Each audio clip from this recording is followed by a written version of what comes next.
Bonjour à tous. Merci d'être là. Et surtout, merci à Eva et à tous ceux qui l'ont aidé à organiser ça. J'imagine que ça n'a pas dû être évident dans cette JSOK un petit peu particulière. Donc, pour ceux qui ne me connaîtraient pas, je m'appelle Quentin Blétry. Je suis chargé de recherche IRD à GeoAzur. Et je vais vous parler de mon projet ERC qui a été accepté cette année et qui s'intitule Detection of Early Seismic Signals Using Artificial Intelligence. Alors ça va parler d'intelligence artificielle, je vais vous parler de séisme, et d'ondes gravitationnelles aussi, mais pas forcément celles dont vous avez l'habitude. Et voilà, donc ce projet débutera en janvier. Alors tout d'abord, voilà l'équipe de chercheurs qui travaille sur ce projet. Donc j'ai bénéficié de l'aide de 2 chercheurs seniors lors de la rédaction du projet et sa partie préliminaire, on va dire. Bertrand Reluduc, qui est chercheur en intelligence artificielle au Los Alamos National Laboratory aux États-Unis. Jean-Paul Ampuero, qui est directeur de recherche IRD à GeoAzur. Et comme vous allez le voir, une grande partie de ce qu'on projette de faire découle directement des travaux antérieurs de Jean-Paul et des travaux antérieurs de Kevin Juel, qui nous rejoindra en tant que postdoc en mars. Et je voudrais mettre l'accent sur Andrea Liccardi, qui a débuté un postdoc avec Jean-Paul et moi depuis janvier. Et l'essentiel de ce que je vais vous présenter est le travail d'Andrea. On a reçu aussi récemment l'arrivée de 2 jeunes doctorants, Gabriela Arias, qui nous vient d'Équateur, et Pablo Lara, qui nous vient du Pérou, qui donc ont rejoint notre équipe il y a quelques mois. Et on attend encore 2 postdocs et 1 ou 2 doctorants dans le cadre de ce projet. Alors, je vais vous parler de séisme donc, et la première chose à savoir sur le séisme, bon, j'imagine que vous le savez déjà, mais c'est que ça tue énormément de gens. Voici l'évolution du nombre de morts par an depuis 1990. Vous voyez qu'en 30 ans, on approche le million de morts quand même. Donc les séismes tuent, et en particulier, ils tuent beaucoup au cours d'événements assez rares, comme vous le voyez. Ces grands pics, c'est le séisme d'Indonésie de 2004, le séisme d'Haïti de 2010. Donc qu'est-ce qu'on peut faire pour améliorer ça, pour sauver des vies? Alors évidemment, si on savait prédire les séismes, ça arrangerait pas mal nos affaires, parce qu'on aurait juste à évacuer les zones à risque avant que le séisme se produise, et il y aurait forcément beaucoup moins de morts. Mais la prédiction, définie comme tout ce qu'on peut dire sur un séisme avant que celui-ci ne se déclenche, c'est quelque chose qu'on ne sait absolument pas faire à l'heure actuelle. Ce qu'on sait faire et ce que les gens font, alors ça se regroupe sous le terme d'early warning, en français alerte précoce, et ça regroupe tout ce qu'on peut faire une fois que le séisme s'est déclenché. Alors qu'est-ce qu'on peut faire quand le séisme s'est déclenché? Typiquement, ce schéma résume un peu tout. Donc quand vous avez un séisme, ça produit des ondes sismiques. Donc les premières, les plus rapides, les premières qu'on va ressentir, c'est les ondes P, qui vont quand même à 6 km par seconde. Puis les ondes S, qui sont les plus destructrices, qui sont un peu plus lentes, mais quand même très rapides, 3,5 km par seconde. Donc ce qui se passe, c'est que si vous êtes plus près de l'épicentre que les premiers capteurs, vous n'avez aucune chance de bénéficier d'un système d'alerte, puisque vous allez ressentir le séisme avant le système. Mais si vous êtes un peu plus loin, les premières ondes sismiques vont être enregistrées par des capteurs qui sont matérialisés ici, qui vont envoyer des données à un centre de données, qui va, sur la base de ça, estimer une magnitude rapidement, et sur la base de ces estimations, lancer l'alerte ou pas. Donc le problème avec ça, c'est que, comme je vous l'ai dit, les ondes sismiques, c'est pas instantané, mais c'est quand même assez vite, donc ça laisse très peu de temps pour l'alerte. On parle de quelques secondes, dans le meilleur des cas, quelques dizaines de secondes. Et le deuxième point important, c'est que la magnitude estimée rapidement est presque toujours sous-estimée, en particulier pour les très grands événements. Donc là, voici un exemple au Japon du système JMA, qui est probablement le meilleur au monde actuellement, de l'efficacité donc, du système. Donc en noir, vous avez la courbe de l'évolution de la magnitude, et en bleu, l'estimation en temps réel de cette magnitude. Donc le mieux qu'on peut espérer faire, c'est que la courbe bleue se rapproche le plus possible de la courbe noire. Et vous voyez que pour des séismes de magnitude modérée, comme les 2 magnitudes 7 à droite, il y a un petit délai de réponse qui vient du fait qu'il faut attendre que les ondes sismiques arrivent à la première station, puis qu'on estime la magnitude. Mais au bout de 20-25 secondes, on a une estimation assez bonne de la magnitude de l'événement. Par contre, si vous regardez le magnitude 9 ici à gauche, donc le séisme de Tohoku de 2011, vous voyez que même après 2 minutes, 120 secondes, on est toujours on sous-estime toujours de beaucoup la magnitude du séisme, qu'on estime à peu près un 8.1 et c'est un 9.1, et la différence est énorme en termes de ce qu'il faut faire. Par exemple, pour, dans ce cas-là, arrêter ou pas la centrale nucléaire de Fukushima, et de manière plus générale, pour estimer l'amplitude de la vague du tsunami, ça fait une très grosse différence. Alors, qu'est-ce qu'on peut faire pour améliorer les choses ? On a un espoir assez fort qui est né d'une découverte très récente, date de 2017, par des collègues, donc Martin Vallée, de l'Institut de physique du globe de Paris, mais aussi Jean-Paul Ampuero, qui fait donc partie intégrante de l'équipe, et Kevin Juel, qui va bientôt nous rejoindre. Alors, qu'est-ce qu'ils ont découvert ? Vous voyez ici, à t égale 0, pour le séisme de Tohoku dont je viens de vous parler, le séisme qui se déclenche. Donc avant 0, on voit du bruit sismique, donc c'est normal, il n'y a pas encore de séisme. Mais après, on ne devrait pas non plus voir grand-chose, puisque comme je vous l'ai dit, il faut attendre que les premières ondes sismiques atteignent les capteurs. Et là, je vous montre juste la partie du sismogramme avant l'arrivée des ondes P. Donc là, quand les sismogrammes s'arrêtent, on devrait voir une grande onde, un grand signal qui correspond aux premières ondes sismiques. Mais avant, là, ça devrait être plat. Et ça l'est pas. Et donc ça, c'est une découverte vraiment intéressante. Et d'où ça vient ? C'est là que je vais vous parler un petit peu d'ondes gravitationnelles, mais qui ne viennent pas des trous noirs du tout, qui viennent des séismes. Quand un grand séisme se produit, ce qui se passe, c'est qu'il y a une très grande masse de roches qui bouge très rapidement. Et ça, cette très grande masse, elle perturbe le champ de gravité terrestre. Et cette perturbation, elle va se propager comme une onde gravitationnelle, et donc à la vitesse de la lumière, donc plus rapidement que les ondes sismiques. Alors dans le détail, c'est un petit peu plus compliqué que ça, parce qu'il se trouve que la réponse élastique de la Terre vient compenser quasiment exactement ce signal. Donc ça, c'est la courbe bleue que vous voyez, qui surcompense le signal direct, qui est la courbe verte. Et donc ce qu'on observe, c'est la résultante des deux, la courbe noire sur ce schéma. Et on le voit ça sur toutes les stations. Et donc les collègues, ils ont fait même mieux que juste observer le signal, ils ont réussi à le modéliser, avec la perturbation plus la réponse élastique de la Terre. Et voilà ce que ça donne sur les stations que je vous ai montrées. Donc en rouge, le signal observé, et en noir, le signal prédit. Donc la première chose intéressante, c'est évidemment que ça arrive avant les ondes sismiques, donc c'est un intérêt en termes d'early warning. Et deuxièmement, vous voyez que la courbe bleue en pointillé, qui correspond à la même modélisation, mais pour un séisme de magnitude 8.5, est quand même très différente. Et ça veut dire que ce signal très précoce, il contient l'information sur la magnitude des très gros événements. Et ça, c'est intéressant parce que je vous dis qu'on avait un problème à estimer rapidement la magnitude des très gros événements. Donc il y a le potentiel ici pour combler ce manque.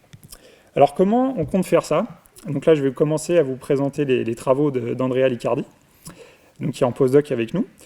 Alors, André a commencé par construire une grande base de données synthétique, c'est-à-dire que c'est des séismes virtuels, des séismes qui n'existent pas, mais qu'on peut considérer numériquement.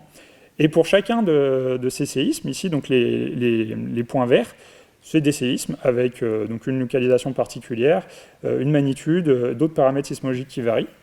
On va calculer pour chacun de ces séismes la réponse qu'on attend à toutes les stations de notre réseau sismologique, donc dans ce cas-là au Japon, et obtenir pour chaque station donc la courbe rouge qui correspond au signal de l'onde gravitationnelle, plus exactement la prompt elastogravity signal. Et en noir, c'est ce qui se passe quand on ajoute du bruit empirique. Donc on calcule la réponse du signal à toutes les stations, et ensuite on ajoute du bruit qu'on va chercher directement sur toutes les stations. Donc on obtient des formes d'ondes très réalistes, de ce qu'on devrait observer quand il se passe un gros séisme, le signal gravitationnel plus du bruit empirique, du vrai bruit. Et on concatène ça, donc pour chaque séisme synthétique, dans des objets comme vous voyez ici. Donc en abscisse, vous avez le temps, et chaque ligne en ordonnée correspond à une station. Donc on a un objet comme ça qui correspond à une image et qui synthétise ce qu'on s'attend à observer pour différents séismes dans toutes les configurations possibles. Alors où je vais avec ça, c'est là que je vais vous parler d'intelligence artificielle. Donc quelque chose qui est vraiment très efficace en intelligence artificielle, c'est ce qu'on appelle la reconnaissance d'image, et on l'illustre souvent avec des chiens et des chats. Donc quel est le principe fondamentalement? C'est que vous entraînez votre algorithme d'intelligence artificielle avec des millions de photos de chats et de chiens. Et dans chaque cas, dans un premier temps, vous allez dire à votre algorithme, bah ça c'est un chat et ça c'est un chien. Et la magie de l'intelligence artificielle, c'est qu'une fois que vous l'avez entraîné sur suffisamment d'exemples, vous lui donnez une photo ou une image qu'il n'a jamais vue à l'algorithme, et il va être capable de vous dire si c'est un chat ou si c'est un chien. Alors, qu'est-ce qu'on veut faire nous? Faire exactement la même chose, mais avec les images qu'on a nous, qui correspondent à des séismes de magnitude 8, des séismes de magnitude 7, des séismes de magnitude 9. Donc pareil, dans un premier temps, on va entraîner l'algorithme sur toute notre base de données synthétiques. Et dans un deuxième temps, ce qu'on espère, c'est que quand on va lui donner des données acquises en temps réel, il va être capable de nous dire, bah voilà, attention, il y a magnitude 9. Et ça marche assez bien. Donc là, je vais vous montrer les premiers résultats d'Andrea. Donc d'abord, sur des séismes synthétiques toujours, mais ceux-ci, il ne les a pas vus, l'algorithme. Donc c'est des exemples tests, on va dire. Et qu'est-ce qu'on voit? Donc ça résume la performance de l'algorithme. En abscisse, vous avez la magnitude de chaque séisme synthétique, la magnitude réelle, et en ordonnée, la prédiction de l'algorithme. Et vous voyez que donc, pour des séismes de faible magnitude, on va dire en dessous de 7,75, ça ne marche pas très bien, il y a une première population d'événements, vous voyez qu'il prédit quasiment tout le temps 6,5. Et ça, c'est parce qu'il n'a pas assez d'informations, il n'y a pas assez... le signal n'est pas assez fort pour des séismes de cette magnitude pour que l'algorithme arrive à s'y retrouver. Oups. Et par contre, au-dessus de 7,75, vous voyez que l'algorithme, la valeur prédite correspond à la valeur réelle du séisme synthétique. Une autre manière de voir ça, c'est sous la forme des histogrammes ici, avec des barres d'incertitude. Vous voyez que pour des faibles magnitudes, il y a des grandes barres d'incertitude, et plus la magnitude est élevée, plus l'incertitude décroît. Et ça, c'est intéressant, parce que, comme je vous l'ai dit, on a un problème pour estimer la magnitude des très gros événements, et c'est quelque chose que semble être capable de faire cet algorithme. Évidemment, on peut regarder sur des données réelles ce que ça donne, et donc là, on ne parle plus de données synthétiques, là, c'est les vraies données du séisme de Tohoku en 2011, donc qui était un séisme de magnitude 9.1. Et qu'est-ce que nous dit l'algorithme quand on lui donne ces données? Il nous donne cette distribution de probabilité, avec donc une moyenne de 9,19 et un écart type de 0,13.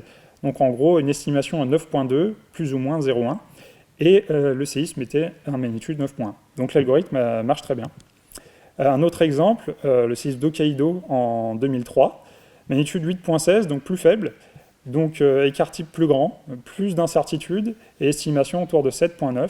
Mais ça reste une information utile, même très utile.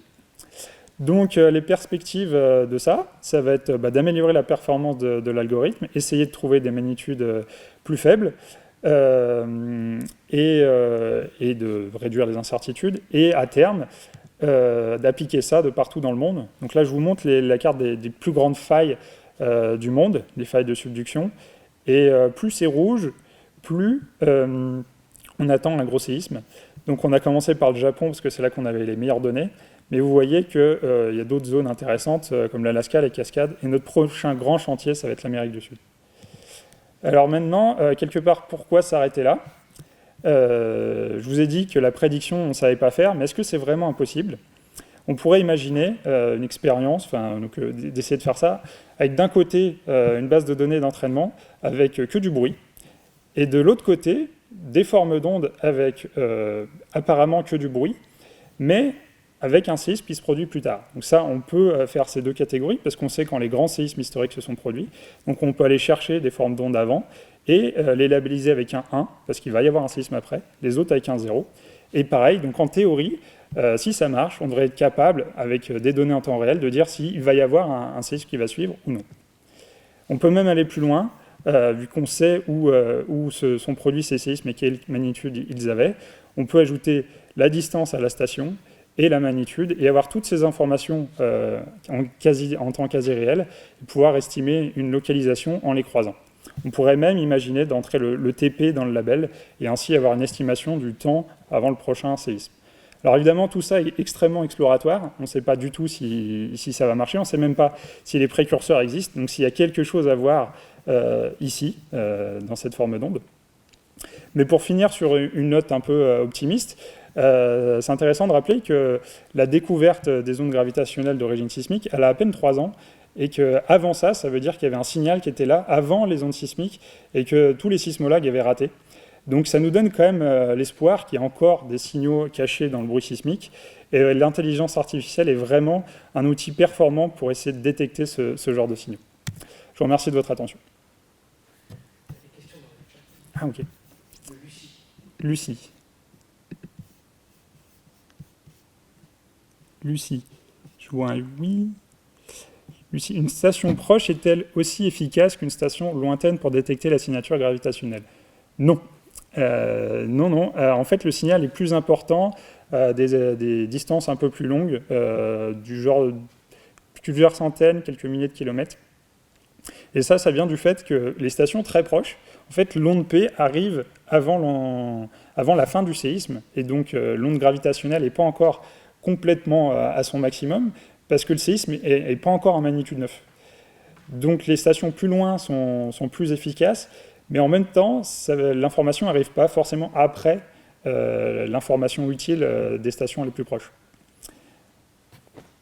Mais l'idée, c'est d'utiliser toutes les stations qu'on peut, vu que c'est un signal très faible, en utilisant... C'est pour ça qu'on fait tourner l'algorithme sur un réseau entier, c'est qu'on pense que l'information elle est disséminée sur tout le réseau et qu'il y a beaucoup à apprendre d'une approche multistation. Champ proche et lointain. Après, je vois une question d'Anne-Marie. Quelle valeur pour TP avant le séisme? Ah, bonne question. C'est complètement exploratoire, on n'en sait rien. L'idée, c'est de commencer petit, parce qu'il y a plus de chances qu'il se passe des choses juste avant. Et puis, petit à petit, chercher des TP de plus en plus grands, voir ce qu'on peut trouver. Petite suggestion, peut-être parler d'ondes gravifiques en français, pour distinguer des ondes gravitationnelles. Oui, en fait, pas grand monde les appelle ondes gravitationnelles. Je parlais de ça parce qu'en fait, j'ai oublié d'envoyer un titre à Lucie. Du coup, elle a fait le titre elle-même et elle a mis ondes gravitationnelles dans le titre. Qu'est-ce qui se passe? Du coup, je vois plus le chat. Ouais, et donc j'ai voulu le garder, puis je me suis dit que dans le contexte, ça ferait vendeur de vous parler de ondes gravitationnelles. En fait, on les appelle vraiment Prompt Elastogravity Waves ou Signals. Une autre question, pouvez-vous rajouter d'autres observables pour faire apprendre votre machine? Oui, exactement, c'est un projet. Alors pour les ondes, donc les PEGs, les Prompt Elastogravity Waves, une piste, on avait un projet, plus exactement Jean-Paul Ampereau avait un projet avec Virgo pour essayer de développer un instrument qui soit capable de mesurer finement, donc à des fréquences différentes pour les trous noirs, ce type d'onde. Et l'idée, ça aurait été de mettre ça avec les sismomètres. Donc ça n'a pas été financé, mais bon, ça pourrait l'être dans le futur. Et même, pourquoi pas, d'autres instruments. Tout est possible. Après, dans la partie plus exploratrice des signaux précurseurs, là, on compte à terme mettre des GPS et tout ce qu'on peut, en fait. Formidable. Merci. Je comprends. C'était attractif, en effet. Merci, Lucie. À ton idée, pourquoi l'algorithme est-il moins performant pour les magnitudes faibles? Tout simplement parce que l'amplitude du signal est trop faible. Donc le signal, s'il a échappé à tout le monde depuis tant de temps, c'est qu'il est vraiment très très faible. Et il a été vu la première fois donc sur le séisme de Tohoku, parce que la magnitude était gigantesque, donc très fort signal. Vraiment, le signal est proportionnel à la magnitude, ou au moment même, plus exactement. Et deuxième point, les stations étaient très bonnes, donc très bas niveau de bruit. Donc quand un très gros séisme se produit au Japon, on apprend toujours plein de choses, parce qu'il y a une instrumentation géniale. Donc c'est pour ça. Donc, pour les petites magnitudes, le signal est juste trop faible. Mais il y a peut-être moyen, en extrayant plus avec l'intelligence artificielle, d'aller plus loin. Pourquoi parler d'intelligence artificielle? Il me semblerait que ce soit un algorithme d'analyse statistique massive construit par votre intelligence humaine, non celle d'une machine. Alors ça, c'est une question un peu philosophique. En fait, c'est un algorithme techniquement de deep learning, donc d'apprentissage profond. Effectivement, hein, il sort pas d'une machine, il sort d'une intelligence humaine à la fin. Mais la particularité de tout ce qu'on dénomine autour d'intelligence artificielle, c'est que vraiment l'algorithme apprend la physique de lui-même. C'est-à-dire qu'on ne lui dit pas ce qu'il faut qu'il apprenne, on lui donne juste le résultat. On lui dit ça c'est un magnitude 8, ça c'est un magnitude 9. Et il l'apprend par lui-même. Il n'y a aucune physique là-dedans. Donc effectivement, derrière, c'est des stats. En fait, c'est juste fité un modèle. Mais le modèle, il est plus physique, il est juste fité mathématiquement. C'est pour ça qu'on appelle ça comme ça, mais tu as tout à fait raison, Alexandre. En fin de compte, ça découle de l'intelligence humaine. As-tu une estimation du temps où ça pourrait être mis en place en réel, même avec un algo imparfait? Alors pour la partie donc des prompt elastogravity signal, donc les travaux d'Andrea sont quand même très prometteurs.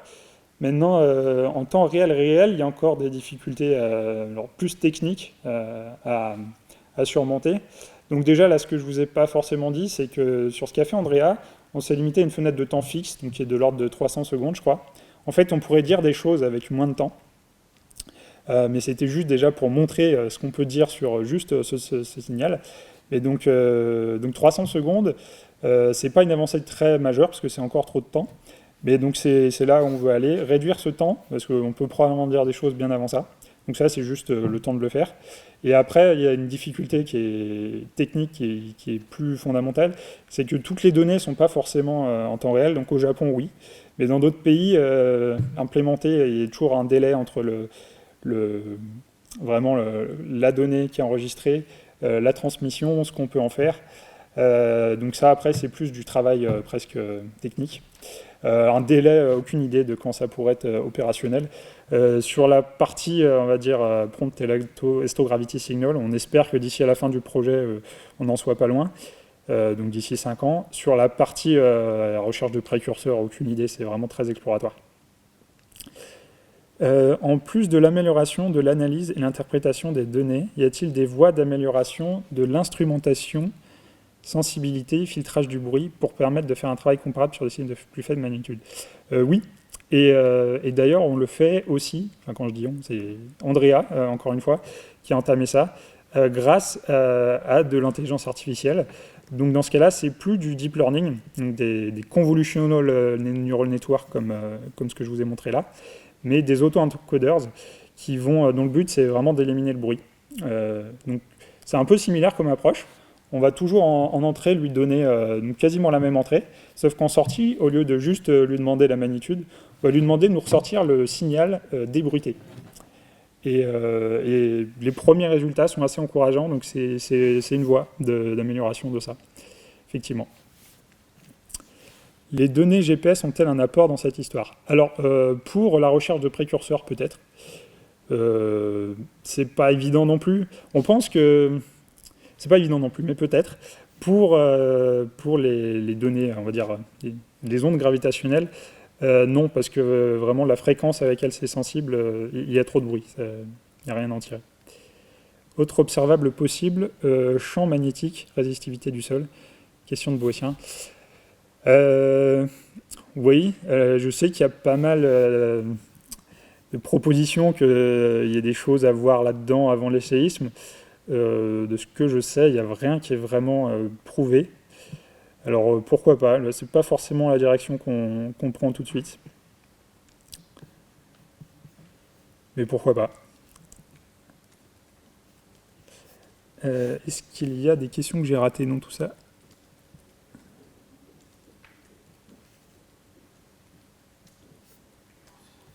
C'est bon?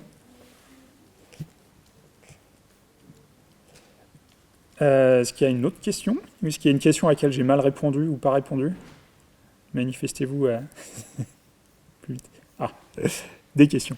Il suffisait de demander. J'aurais peut-être pas dû. Alors, les ondes gravitationnelles en question pourraient-elles servir à d'autres applications? Ah, bah oui, alors déjà, essayer d'en comprendre plus sur la physique du phénomène et sur la physique des séismes. Donc ça, c'est pas forcément là où on va, mais à terme... probablement des questions qu'on va se poser. Il se trouve que c'est un signal très basse fréquence, donc c'est pas évident qu'on apprenne beaucoup sur vraiment les détails de la source sismique, mais il y a peut-être des choses à en tirer. Dans quelle mesure les variations des ondes gravitationnelles peuvent-elles interférer sur vos analyses? Ça, c'est difficile à quantifier parce qu'on a très peu d'exemples finalement réels, quelques-uns. Donc, pour l'instant, on s'attache vraiment à regarder les... C'est quand même très basse fréquence, donc pas regarder les détails vraiment de comment ça varie d'un séisme à l'autre. Globalement, ça varie avec la magnitude et la localisation, et c'est assez peu sensible à tout le reste. Donc, je vais dire, pas trop embêté par ça. Alors, une dernière question. Y a-t-il un couplage du signal gravitationnel avec l'atmosphère terrestre? Non, pas que je sache. Non, surtout que là, on regarde ça sur des sismomètres, donc ça n'a pas le temps d'aller voir l'atmosphère. Sur des GPS peut-être. Comment prévenir la population très vite dans le cas de fort séisme? Il n'y a qu'au Japon que les médias plus téléphone mobile. Sur les téléphones, ça peut se faire de partout. Hein. Même à Haïti, un pays très pauvre, tout le monde a un téléphone. Et un gravimètre ne peut rien... Si, un gravimètre peut probablement apporter. Et d'ailleurs, le signal a été d'abord vu sur un gravimètre superconducteur. Je vois qu'on me fait des signes d'arrêter. Donc, merci à tous de m'avoir écouté. Merci pour toutes ces questions. Et je vais laisser la parole à Astrid.